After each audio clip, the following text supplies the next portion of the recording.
everyone! Welcome back again to my YouTube channel, and it's me again, your Ate Paz Show. So ayan, for today's video ay gagawa po tayo ng chiffon cake na hindi ino-oven. So ayan, wala po tayong oven, kaya since gugustuhin man natin na gumawa ng chiffon cake, kaya hahanap tayo ng ibang paraan. So, ang una nating gagawin ay ihahanda natin yung ating mga dry ingredients. So, first is the 3 cups of cake flour. Next is the 1 cup of white sugar, 1 teaspoon of salt, and 3 teaspoon of baking powder. So, ayan. I-combine po natin lahat ng ating mga dry ingredients. So, i-mix po natin sila. Yan. Mix lang natin yung ating lahat ng mga dry ingredients. And after this, ihahanda na naman natin yung ating liquid ingredients. So, next natin yung ating mga liquid ingredients. The 1/3 cup of orange juice for flavoring. Since 3 cups, so dalawang 1/3. Ano ba yung dalawang 1/3? Basta inano ko siya ginawa ko, di ba, 1/3. Ginawa kong dalawang 1/3. Dalawang 1/3 ng orange juice. And then 1/8 cup of cold water. So since dinalawa ko na rin na 1/8 cup of cold water. And then 1/2 cup of vegetable oil. 1 teaspoon of vanilla. Since wala naman tayong vanilla, ang ginamit ko ay lemon juice. So, lemon juice na lang ang ating gagamitin instead of vanilla. Kasi marami naman tayong lemon, di ba? So, lemon juice ang ating gagamitin. And the last one is the 3 pieces of egg yolk. So, since 3 pieces times 2 equals 6. So, ginawa ko is inadjust ko na kasi para hindi siya masyadong maumay yung ating chiffon cake. So, ginawa ko is instead of 6, ginawa ko na lang siyang 5. Yan. Try lang natin yan. Walang imposible, basta i-try natin. So, yan. I-mix natin yung lahat ng ating mga dry ingredients. So, haluin natin hanggang sa will combine na natin yung lahat ng ating mga dry ingredients. So, by the way, yung ating palang egg white, isi-separate natin sa egg yolk kasi yung egg yolk muna ang unahin nating gamitin this time. So, itabi muna natin yung ating egg white kasi mayroon din tayong paggagamitan yan. So, yan. And after this, ihahalo mo yung ating liquid ingredients to the dry ingredients. So, ihahalo natin dito siya sa dries para i-mix natin silang dalawa. Dapat, wag ma-overmix. Dahan-dahanin lang natin ang pag-mix natin sa ating butter. So, ang kalabasan yan na yung ating butter natin yan. So, yan. Ang ginawa ko dito, kasi masyadong hindi ako kampante na wala na siyang mga buo-buo. Ang ginawa ko is sinala ko siya. So, mas advantage kapag sinala mo yung iyong butter kaysa lagi ka naghalo-halo dyan tapos hindi mo talaga yung mga mayroon pa talagang buo-buo. So, mas madali na na lang, salain mo na lang siya. So, yan.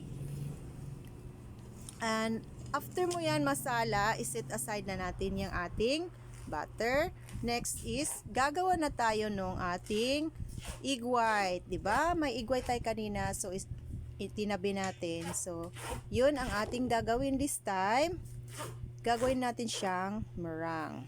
So, this is 3 egg tama. 5 egg whites. Mga 5 to 6 egg whites kasi mga kasi yan, mga tira-tira ko sa nang gumawa ako ng photo cake. So, may mga tira ako ng mga egg whites. So, yan, mga 6 egg whites yata yan. So, yan, 6 egg whites. And then, tapos, mayroon tayong 1/2 cream of tartar. And, 1/3 cup of white sugar. So, kukunti lang yung sugar natin nilagay kasi para hindi siya masyadong matamis. Kasi maglalagay pa tayo ng icing mamaya sa ating cake. Kaya, hindi natin siya masyadong matamisin. Matamisin ba? Yun. And after that, yun, okay na yung ating meringue. So, na siya? Stable na siya. Ihalo natin yung ating butter kanina na ginawa. So, ihahalo natin siya dito sa ating meringue. Ayan. So, ganyan po ang ating gagawin. Ihahalo po natin yung ating butter dito sa ating meringue para mix na silang lahat. Magiging para ba siya yung parang magpapa-fluffy sa yung chiffon cake. O, di ba? Malalaman mo na siya kung talaga pagkahalo-halo na siya. Wag naman po yung ma-overmix kasi babagsak po yung iyong cake. Babagsak po siya. So, dahan-dahan lang ang paghalo. Ano ba tawag yan? Fold, mix and fold. Ano ba tawag ta? Yun, pag ganun. Ganyan lang ang sa akin, ganyan lang kung saan ako komportable. So, kung saan kayo komportable sa paghalo, yun. Basta wag lang ninyong ma-overmix yung inyong butter tsaka yung meringue. Kasi, pag nag-overmix, babagsak po siya. So, pangit po yung kalabasan ng ating chiffon cake. So, ayan. Habang yan, hinahalo ko yung aking butter at saka yung aking meringue, hahanda na po tayo, mag-preheat na po tayo ng ating steamer. So, steamer, hindi tayo oven ngayon kasi wala tayong oven, kaya mag-steamer muna tayo. So, ipipreheat pa rin natin, 'di ba? Pag nag-o-oven tayo, 'di ba? Ipipreheat natin yung oven. Dito, mag-preheat pa rin tayo sa ating steamer. So, dapat pakuluin na natin yung ating steamer. Tapos, yan. At yan, nailagay na natin yung ating mga butter sa steamer. So, nakagawa tayo ng tatlong molder.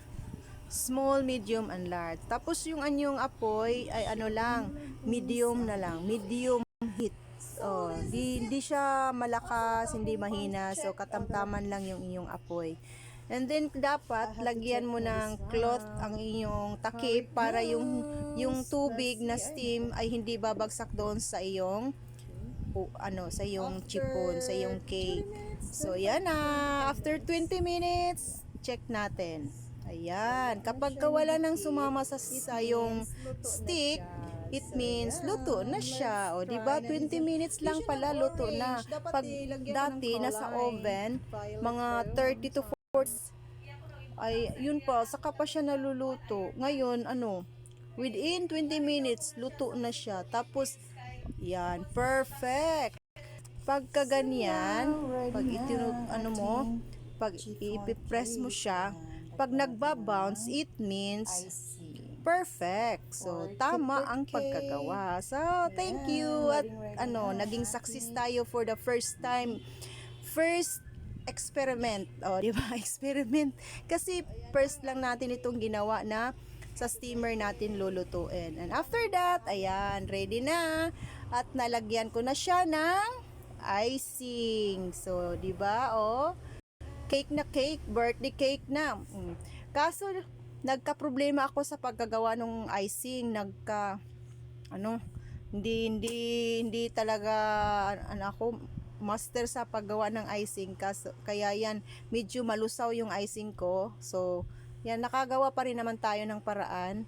At ito, tapos na yung ating birthday cake. Ayan, ready na ang ating birthday cake. So yan, hanggang dito na lang yung ating video. Huwag kalimutan mag-like, share, and subscribe. Ate Pa Show. Bye-bye!